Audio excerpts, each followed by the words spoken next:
G'day everyone, I'm Ebony Bennett. I'm Deputy Director at the Australia Institute and welcome to our 2022 webinar series. I'd like to begin by acknowledging that I live and work on Ngunnawal and Ngambri country and pay my respects to elders past and present. Oh, there goes. I just admonished everyone for not turning off their phones and then my alarm went off there. Sorry about that. Sovereignty was never ceded, and this always was and always will be Aboriginal land. We do have our webinars on at least weekly, but days and times do vary. So head on over to australiainstitute.org.au to find all the latest details for those events. And just a few things to help things run smoothly today before we begin. There's a Q&A box where you should be able to type in questions for our panel, and you should also be able to upvote questions from other people and make comments on their questions as well. A reminder to please keep things civil and on topic in the chat, or we will boot you out. We don't have to do it very often, but we will if we have to. And lastly, a reminder that this discussion is being recorded. It will go up on the Australia Institute website later this afternoon and onto our YouTube channel, which is at australiainstitute.tv. So many economists have been surprised at how quickly employment has rebounded after the effects of the pandemic, but they've also been scratching their heads for another reason, and that is why, with unemployment so low, why aren't wages growing more quickly? There are many things that the federal government could do to boost wages and conditions for workers in the upcoming federal budget, which is 2 weeks from today, for those of you counting down. But with an election coming, will this be a budget to buy votes or to back workers? Today, I'm delighted to introduce to you Michele O'Neil, President of the Australian Council of Trade Unions. Before being elected as ACTU President, Michele represented workers in the textile, clothing and footwear industry as an organiser and then branch and national secretary of the TCFUA. She represented her union nationally and internationally and led campaigns to win world-leading rights for workers throughout clothing supply chains. Michele will first be giving us a speech, and then she'll be in conversation with Greg Jericho, the Labour Market and Fiscal Policy Director at the Australia Institute Centre for Future Work, and he's also a columnist for The Guardian. But first, please welcome Michele O'Neil. Thank you, Michele. Thanks very much, Ebony, and thanks for everyone joining us today. I also want to begin by acknowledging the traditional owners of all the lands we're meeting on today. I'm here in the land of the Wurundjeri people of the Kulin Nation. Pay all my respects to elders past and present. It always was and it always will be Aboriginal land. And thank you to the Australia Institute for hosting this event and for all the work you do, in particular for your work in providing an economic analysis that informs and advocates for a fairer Australia. In 2 weeks' time, the federal government will hand down the 2022 budget. It will be Josh Frydenberg's 3rd budget and this government's 9th. The annual speech that accompanies the numbers is an incredibly important part of a government's narrative. The numbers don't speak for themselves. There's always a story that molds the numbers to create the political narrative. For Liberal Party governments, the Treasurer's story is absolutely essential to constructing the notion that they are upholding their commitments to the Australian people because they are good economic managers. And no matter what the numbers actually say, the government script every budget night will repeat this claim. This is the government's true long-term investment, the story that only they can be trusted with the economy. That story has had incredible political power with real political outcomes that have hurt millions of Australians. Let's revisit for a moment the first LMP budget of this government by then Treasurer Joe Hockey. In his storytelling, he created 2 enemies, government spending and those people he called the leaners. To counter these enemies, this government's first budget cut funding to our health system, cut funding to education, including 20% cut to higher education, cut the social safety net for the unemployed, the sick, students, pensioners, and low-income families. They sacked 16,500 federal public sector workers. And we must not forget who Joe Hockey was speaking about when he demonised the so-called leaners, the majority of everyday Australians, the public sector, essential and frontline workers, people on production lines, services and hospitality workers, all leaners. Low-income families, the unemployed, the sick, those with disabilities, pensioners, all leaners. The government's self-nominating good economic management has hurt all these people, as if hurting people and workers is good for the economy. The pandemic revealed that this rhetoric's not only empty and harmful, but extremely poor economic management. As Jim Stanford from the Australian Institute's own Centre for Future Work has so eloquently written, the pandemic showed the Australian public who really delivers value in the economy, and it's not the smart decisions of CEOs or politicians creating investor confidence. It's people, it's workers. As our nation was put into lockdown to cope with the public health emergency, who kept us going and who stayed at work to keep us safe? Government workers, essential frontline and retail staff. Workers kept our economy going, and workers deliver real value. The pandemic also showed us economic management that works for the people and the nation. Not even this LMP government could resist the actual solutions to the economic crisis wrought by the pandemic and demanded by nearly everyone. Solutions like direct support for jobs, wages and leave entitlements through hard times to keep money flowing in the economy and keep people safe. And for the recovery, if we want a recovery for all and not just for some, it's very clear that government-led interventions and investments are essential. There's another inconvenient number at the heart of every budget this government has delivered that puts a hole in their claim to be trusted on economic management.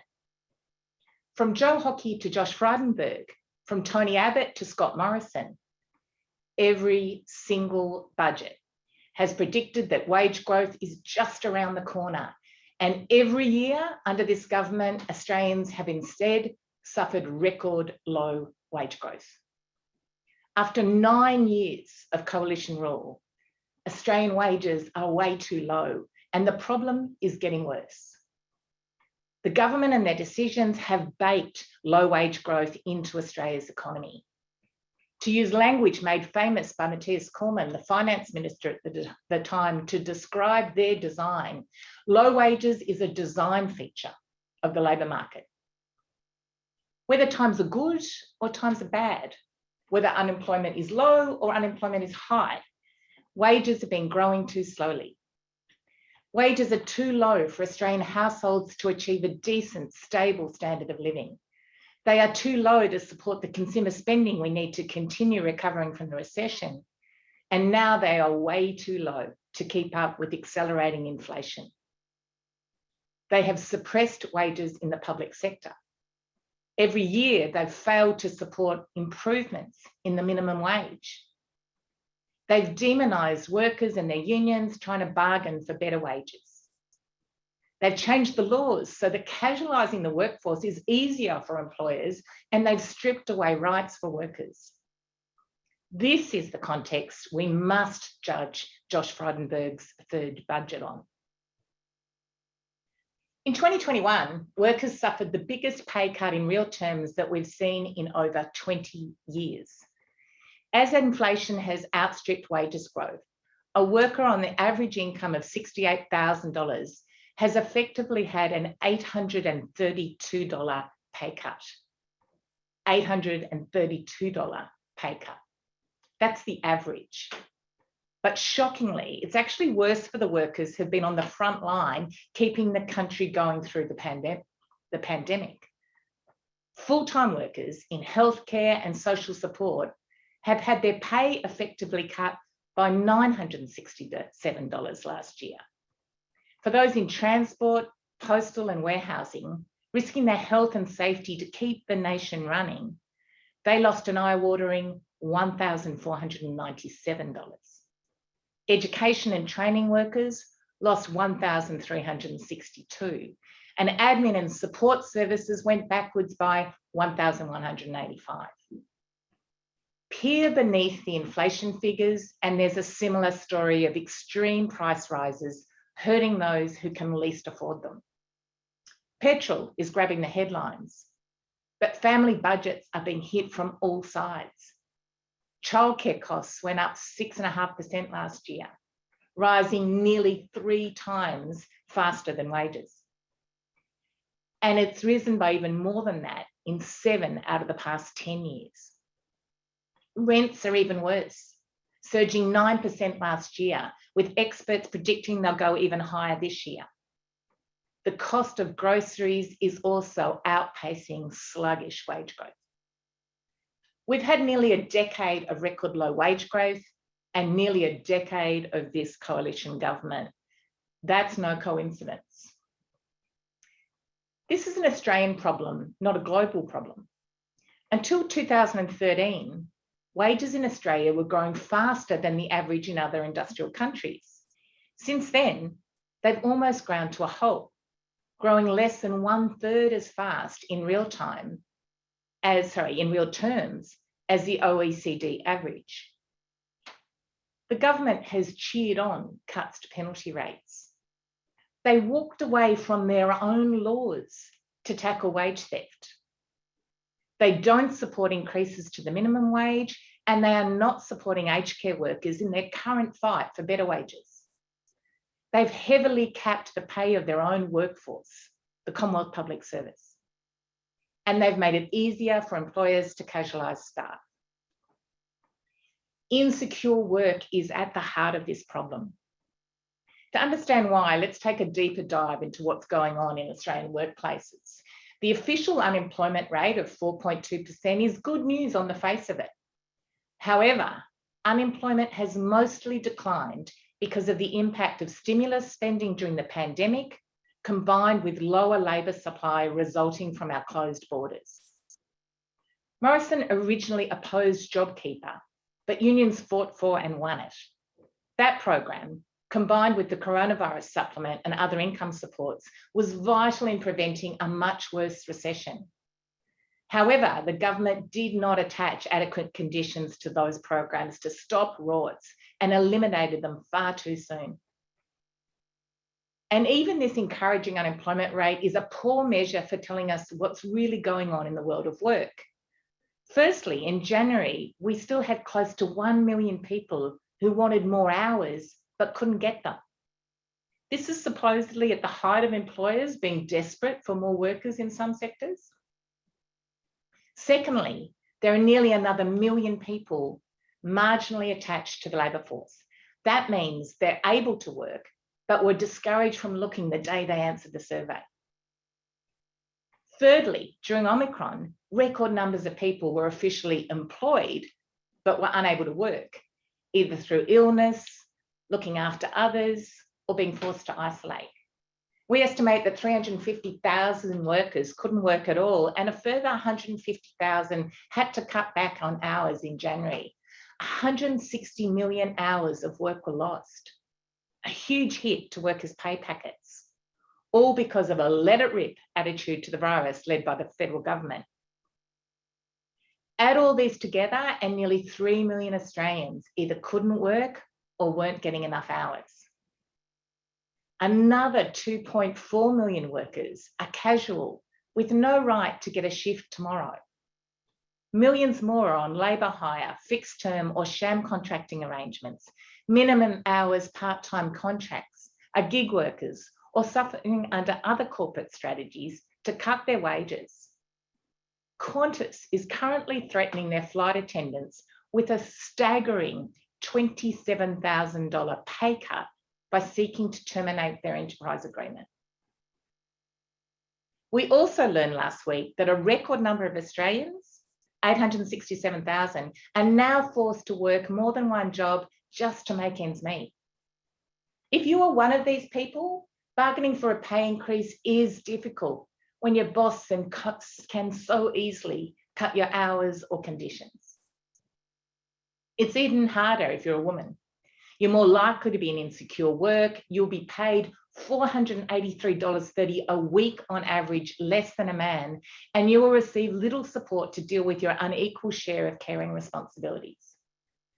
We have some of the highest childcare costs in the developed world and the second worst paid parental leave scheme in the OECD. We won't solve our wage crisis in this country without solving our insecure work crisis. And the only thing Scott Morrison has done is to make it worse. Last year, his government passed laws making it far easier for an employer to call someone a casual, regardless of their actual working relationship. So apart from his own and the Prime Minister's, whose job will be front of mind for Josh Frydenberg as he does the numbers for his third budget? There'll be two key things we'll be watching for on budget night. Firstly, who will this budget deliver for? Frances is a 54-year-old part-time worker in an aged care centre in Brisbane. She loves her job, but she only makes $21.90 an hour and lives week to week. She's often scared about how she'll pay her bills, earning only about $550 a week. She can't even afford to buy a new work uniform that she needs. Her pay has only gone up 80 cents an hour since she first started working at the centre almost 5 years ago, while the cost of living has significantly increased.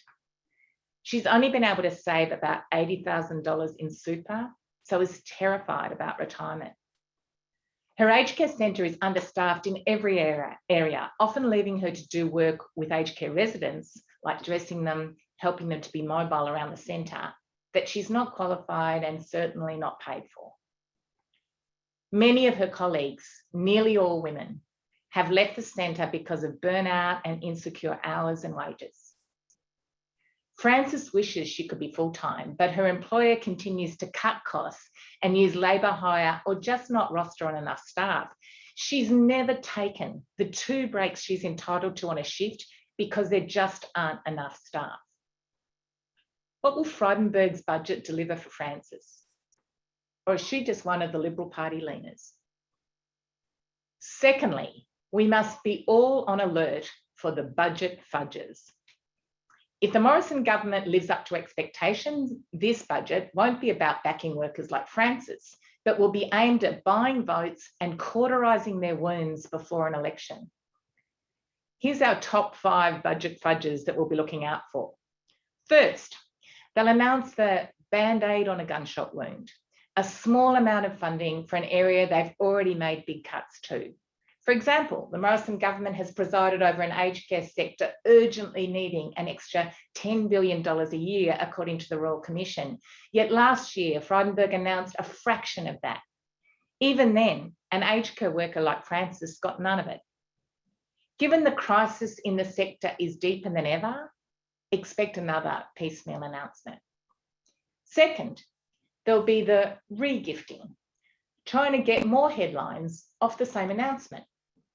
How many times do the same road projects get announced again and again? Tony Abbott announced federal funding for Adelaide's North-South Corridor way back in 2013. And last month, Morrison announced, funding for Adelaide's North-South Corridor. Third, they'll announce the smoke and mirrors, things that just won't happen. Remember the Emergency Relief Fund, $4.7 billion announced 2 years ago and almost none of it spent. Are the floodwaters not high enough yet? Fourth, the barrels of pork that Morrison government has made an art form of. Get ready for more funds that let them splash cash on marginal seats. Remember sports rorts or the car parks that haven't ever been built. Fifth, the too little, too late. Token announcements to cauterise issues that risk costing them seats. Take our energy transition. They've spent most of the last 9 years blocking progress, denying the effect of climate change, fighting amongst themselves, or taking credit for the heavy lifting done by states and industry. Their low emissions technology roadmap last year was so small, misdirected and overview that it's a roadmap towards staying in last place in the global race to become a clean energy superpower. Enough of their tricks though. What do workers want to see on the 29th of March? Fundamentally, it's measures that support working people to realise their potential. That is what sustainable economic growth depends on and should be all about. Let me take you through 5 of them briefly. First up, We need an end to the crisis of insecure work and cost of living.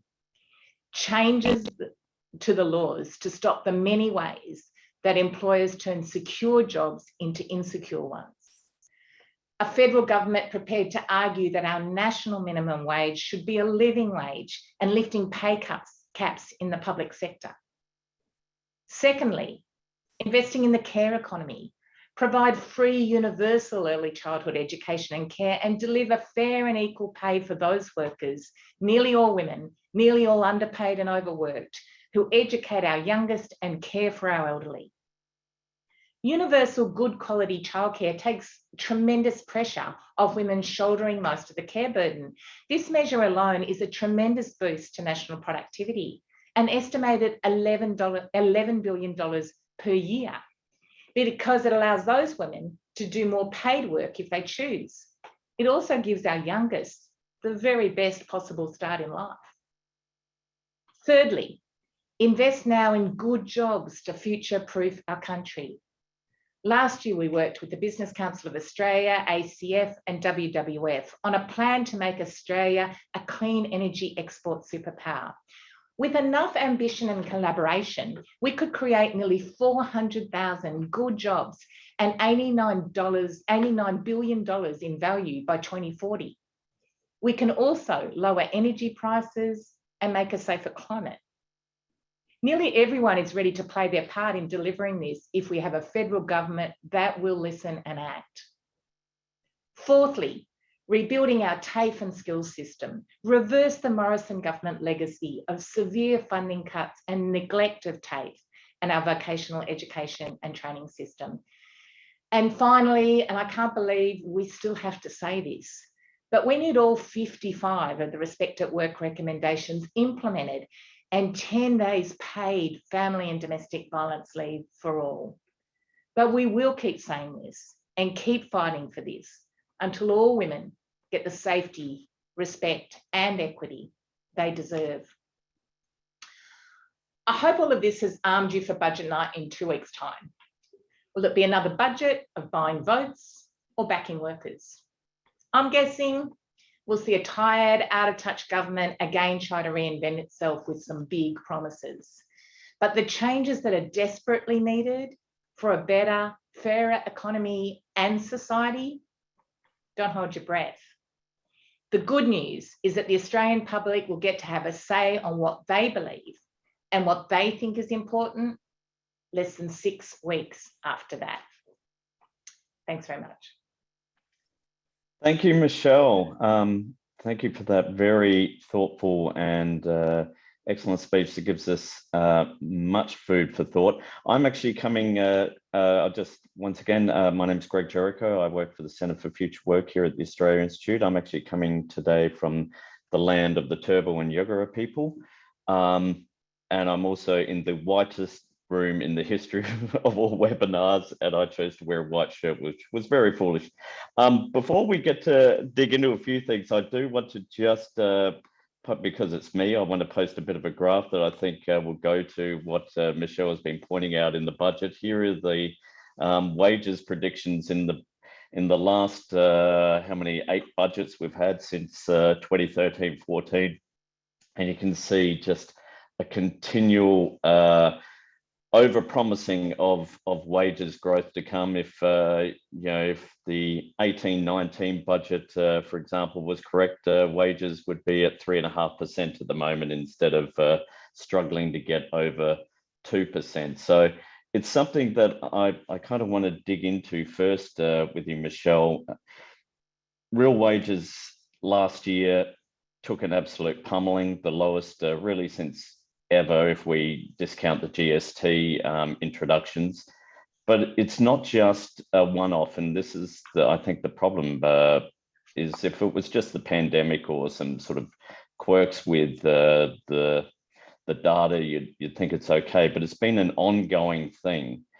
How do we not only look for something or push for things in that can be done by government, but how do we change this narrative around wages wages growth always seen to be a bad thing? It was a bad thing when wages were growing at 3.5% over a decade ago. as inflation kept going down, there was the sense, oh, this will be good for workers. And yet what ended up happening was wages growth went down all the way along with it. And when inflation is low, we're not supposed to argue for a wages growth because that's bad for the economy. When inflation is high, we should argue for wages growth because that's bad for the economy. How do we kind of go around shifting this narrative from what we see from business groups of, if you get a wages growth equal with inflation, you should almost be thankful and grateful for that?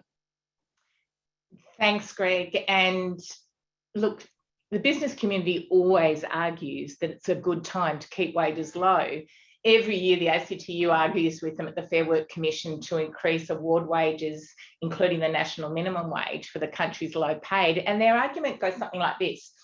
Inflation is low, growth is low, businesses aren't doing so well, so now's not the time for pay increases. Or inflation is high, businesses are saddled with extra costs, so now's not the time for pay increases. It sort of doesn't matter what's happening. It's never the time for pay increases. And they've largely got their way under the Morrison government. And that's why wage growth is on life support. A more common sense position, which is actually pretty mainstream, is that wages should at least match inflation and then, of course, increase by a fair share of any productivity improvement. And we'd add that with nearly a decade of almost no wage growth, wages need to catch up further than that to become an actual living wage. It's unbelievable in a country like Australia that we have workers living in poverty. So as well as those out of work, not able to receive enough to be able to meet the basics of life. It's true for many working people as well, hence why so many people have to work more than ever before, 2, 3 or 4 jobs, because they can't live off the one job they've got. And that's because wages are so low and because jobs are so insecure. But under this government, wages aren't even matching inflation. The real value of workers' wages has faced the biggest decline in over 2 decades. And Australia used to be considered a high wage economy, especially when it came to the minimum wage. But in the last decade, many countries have overtaken us. We're no longer near the top of the global league table, but have sunk to the average level in the OECD. So these issues are clear, and we're not getting a share in what's happening in terms of productivity. So workers are making their contribution. Labour productivity has grown by 6.1% in the last 6 years. They're modest increases, but remember that real wage growth has only grown by 0.9% over that period. So labour productivity grew 6 times more than real wages in the last 6 years. But where are the productivity gains going? Well, they're not going into workers' pockets. They're going to company balance sheets and profits. That's a key reason why company profits last year grew by 13%. So just to finish up, Greg, that's why the share of national income going to Labor is now at its lowest point since record keeping began in this country. Yeah, it's something that I think it's amazing how it's overlooked because productivity has been, perhaps for as long as I've been study economics way back in the 1980s when I was at high school, was talk about how productivity is so crucial. It was the big thing back then. We need productivity gains. And it's amazing how the narrative has shifted, well, why we need these productivity gains. And it's to improve our standard of living, but standard of living only improves if you actually get some benefits of that. I've been shocked in some ways how both the Governor of the Reserve Bank and the Secretary of the Treasury have both recently said wages growth should grow at inflation plus productivity growth. And if that occurs, wages aren't putting a pressure on inflation at all. And yet, if you read a number of the commentary, it is this real sense of, anything over inflation is inflationary, which is just wrong. And I think it's something that we almost have to rediscover perhaps our moxie a bit on this and take over the narrative, I think. What about, do you think there has been some research and suggestion that the role of insecure work and the real shift from full-time to part-time has played a role where for so long, workers almost struggling with the dilemma of, do I push hard for a wages growth or do I just take the hours? How has that played out, and what's a solution that we can overcome that to realize that actually we're owed productivity gains in wages growth, and it shouldn't be a case of, I'll keep my wage just so I can get some more hours? Look, I think this is the key reason why we've seen the low wage growth we've seen, Greg, that corresponding growth in insecure work is so linked to this. And when I say insecure work, the government often tries to quibble with us about the casual figures, but let's unpack it a bit.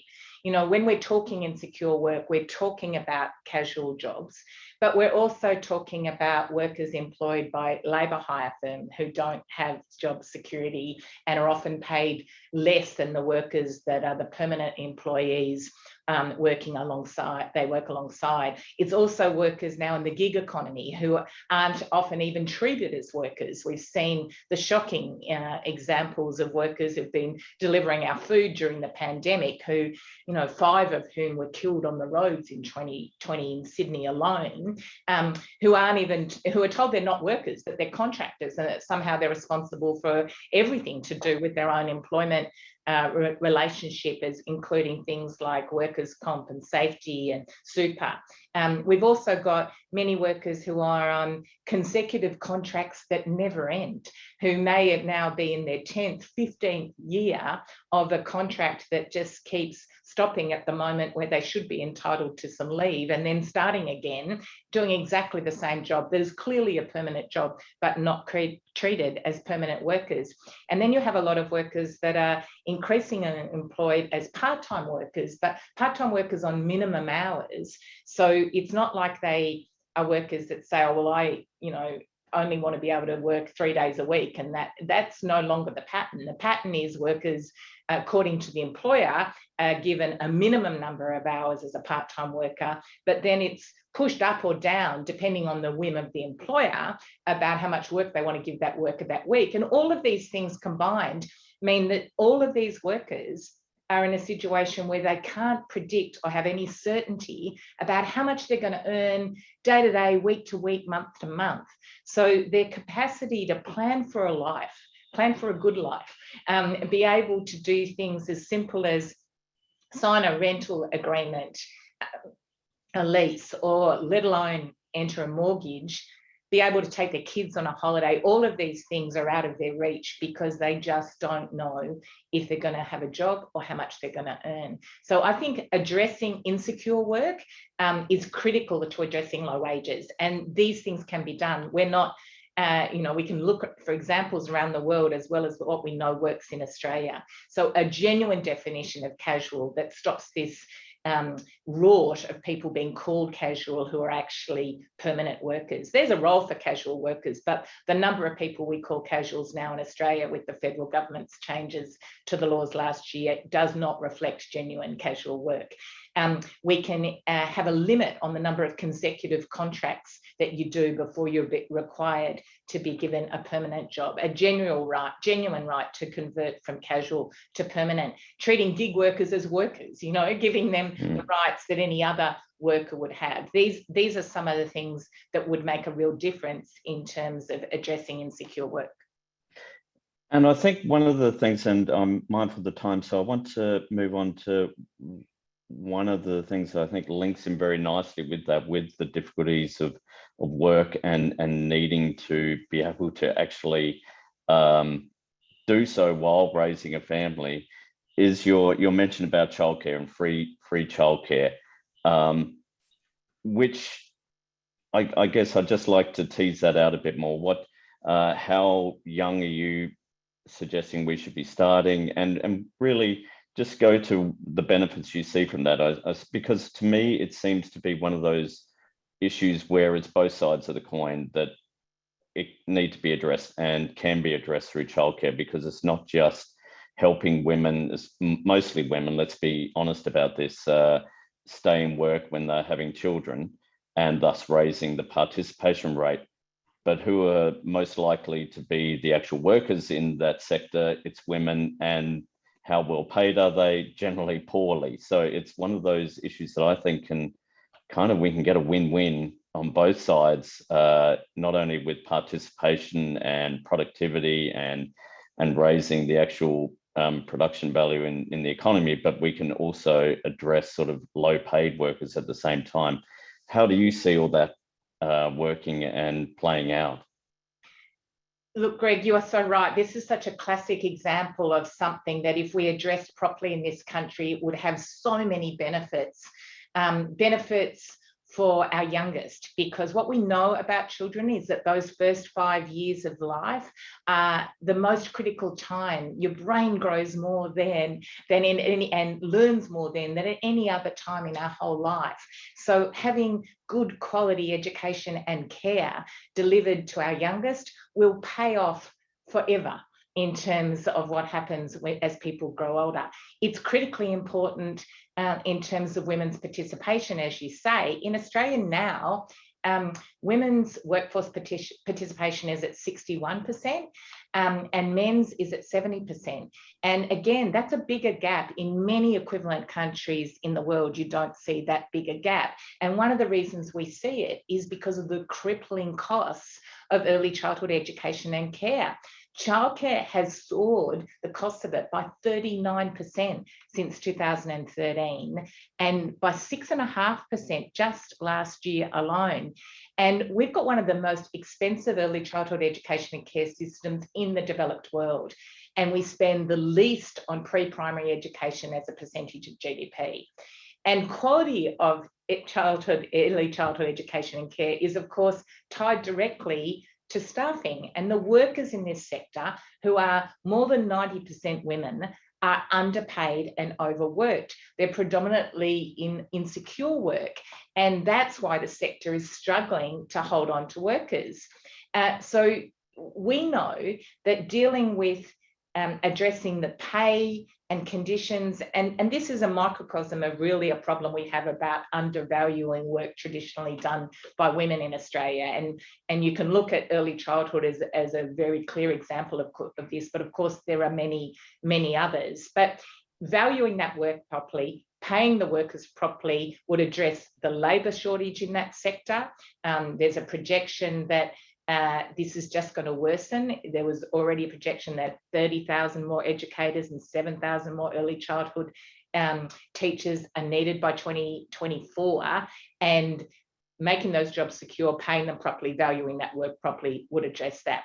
But of course, back to your point about participation, it just makes sense. If we gave the women that want to work more hours than they're currently able to do because of their responsibility in terms of caring, then it would have a massive $11 billion a year boost to our economy.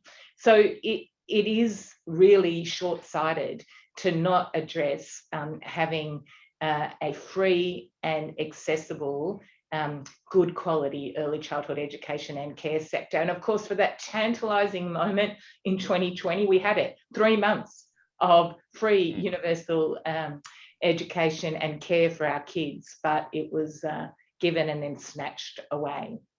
Yeah, it's very interesting what happened in 2020 when suddenly, when notionally deserving people, shall we say, became part of the unemployed, suddenly things were found to be wanting, whereas surely it should have been actually an example of what was needed. Just before, one last question before I go, so that we can go to the audience.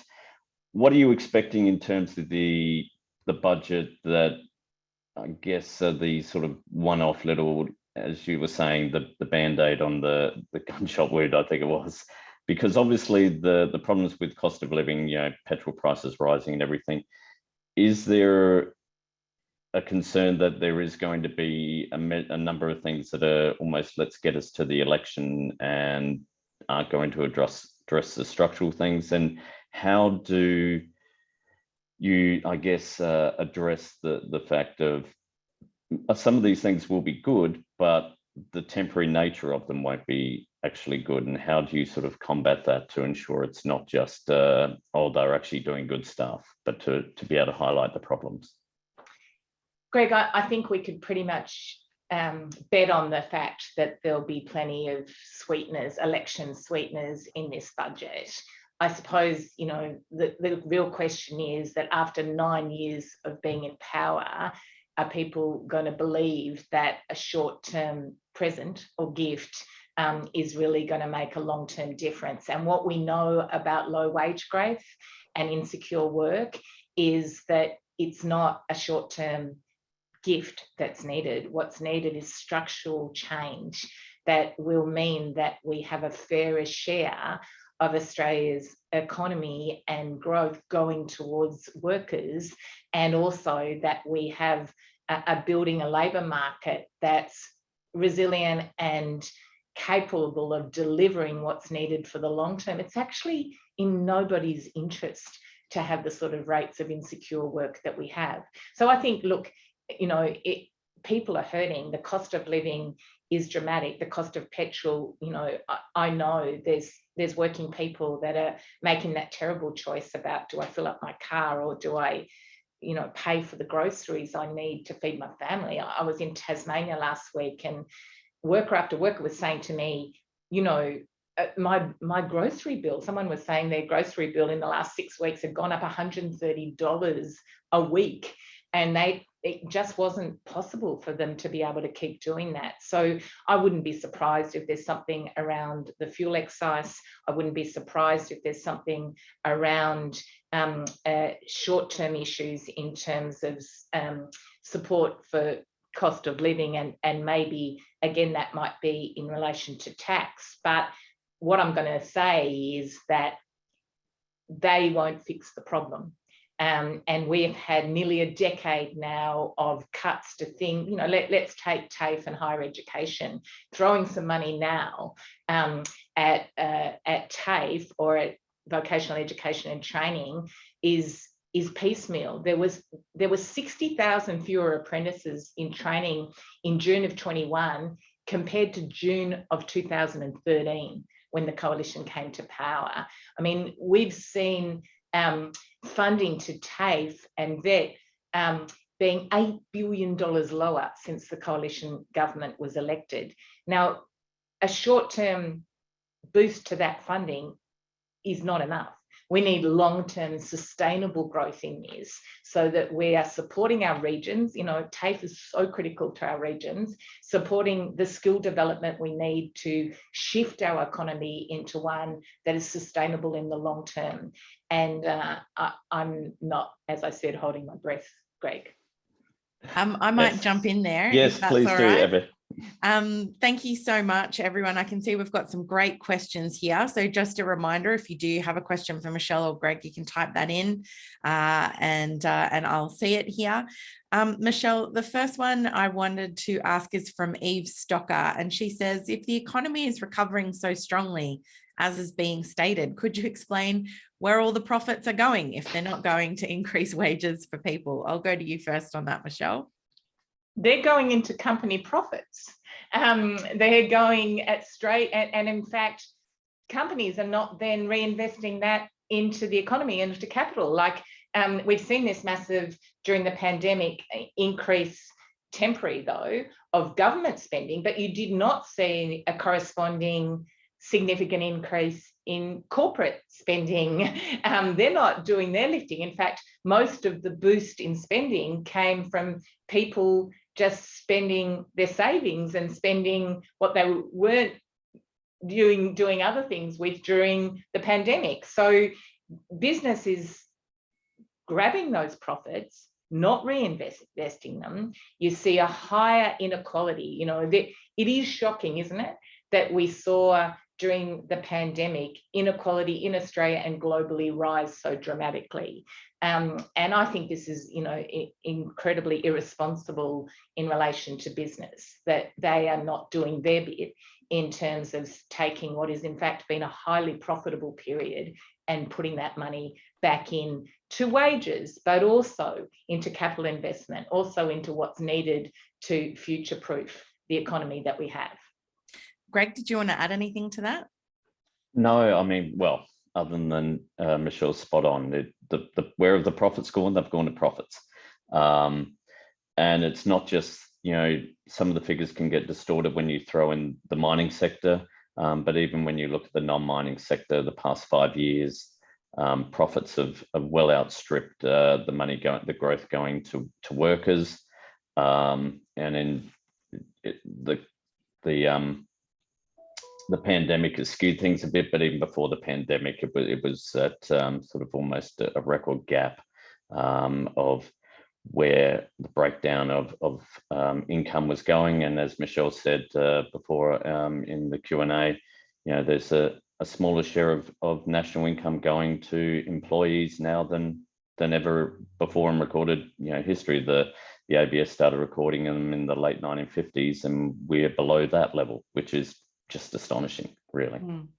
And I think, as you said in your speech, Michele, or maybe it was in the Q&A, that's certainly a feature of the system, as Matthias Cormann said, not a bug. The next question is from Regina Thompson. She says, investing in early childhood and early learning and care increases benefits across the board. And for every $1 invested, you get $13 back. Actually, that's a comment, not a question. I feel like Tony Jones here. I'll take that as a comment. But I did just want to ask, you did mention briefly, Michele, that obviously we did have it for a period of 3 months. That seemed to me actually a huge shift in how we look at how important early childhood education and care is and who needs it and why we need it, to help make the economy keep trucking along. But can you just tell us a little bit more, I think, about, do you think that short period where we had it during the pandemic, do you think that's changed business attitudes to how important childcare is and to make it affordable for the economy in the long run? A bit. I think it has, but not enough. So, I do recognise that there's a number of employer organisations that have been speaking out about the importance of improved early childhood education and care and having a fairer, more accessible system, including the BCA, Chief Executive Women and others who've recognised this. But I don't think it's widespread. And so I think having a stronger push from employers about how this is actually good for workers and good for the economy would be useful. I don't understand why it's not there, really. I mean, I think that it is one of those things that, we might disagree on a lot of things, but you would think that this is something that is just leaving the Australian economy vulnerable in a way that we don't need to be, and we can afford not to be.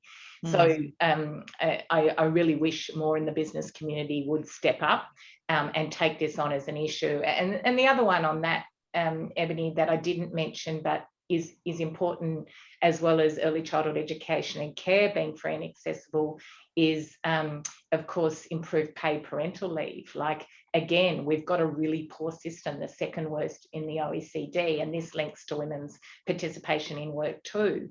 So again, this is something that we should be able to deliver a better system. And if we had more paid parental leave and it was available equally to be shared between both parents, then that would change this. And we don't have to dream about this. We can look at those countries in the world that have done it and see the impact, the direct impact it has on women's participation and the more equal sharing of care responsibilities, which is in everybody's interest. As you said, Sweden and Denmark and Finland are real places that exist where this model seems to work. I do have a couple of questions in here in and around the issue of aged care, but also age in terms of employment and older people still struggling to find work. Taking the issue of employment for older Australians to begin with, what do those numbers look like at the moment? And is there anything that needs to be done there to help encourage those people to stay in the workforce? Well, I think absolutely we are.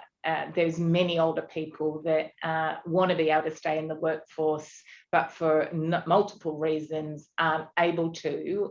Firstly, I'd say there's issues about a lack of understanding and appreciation for the skills and experience and enormous contribution people make. We seem to be able to accept that, the age of the President of the United States of America as without a sort of a blink, and not question their capacity, but we question workers who are in their 60s, 70s and 80s capacity in Australia, and it just doesn't always add up. I'm not suggesting people should be forced to work longer. Of course, there's many reasons why people need to retire and stop work as well. But for those that can and want to, we need to provide more opportunity. And it struck me when we were having and continue to have some employers, when we were having lockdowns and when we were having our border closures, this notion that there was this huge labour shortage didn't stack up in many ways, because there were many workers, both young workers and older workers. If the jobs were safe, good quality jobs paid fairly, would be participating and willing to participate and do those jobs. The issue was not so much a labour shortage, it was a shortage of good quality, fairly paid, safe jobs. So that equation, you can't just say, we can't find the workers. Well, look at the type of job you're offering and then question whether you can find the workers. Greg, is there anything you want to add to that in terms of, I guess, underemployment and the nature of those types of jobs and who ends up working them? Yeah, I mean, underemployment has been a massive thing, and it's one of those things where it's also been really hard to measure of late because of the pandemic and how it's just screwed up all the figures. And so there's this suggestion that, it's getting lots better. But I wonder if it's a kind of a thing that's lurking there that is yet that will reassert itself, like a lot of these things I expect will, once hopefully we do come through the pandemic.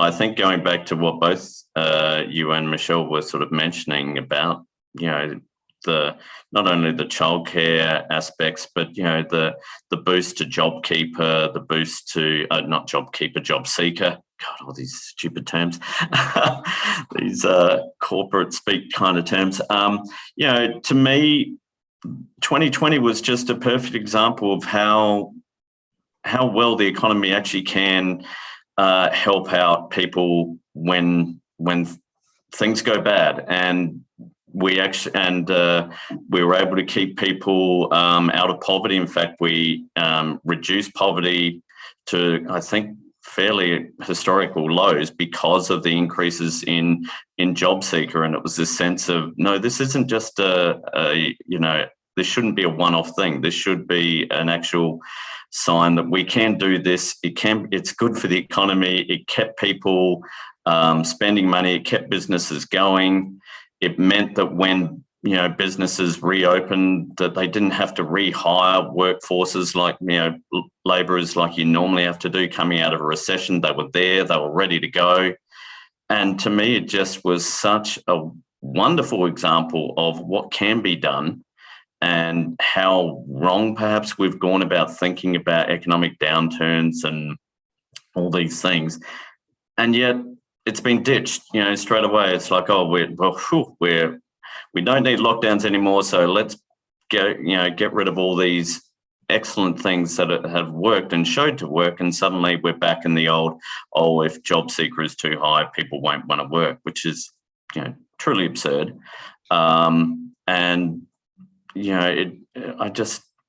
We never seem to learn from not only our failures, but also our successes. And I think some of the things, there were issues that occurred with JobKeeper and so forth, but there were some great successes that really we should be adapting and using going forward, rather than thinking, now we've got to get back to that same old mantra of all stick, we need work for the dole and all this type of guff, which was dumped straight away as soon as it wasn't going to be seen as punishing the correct people.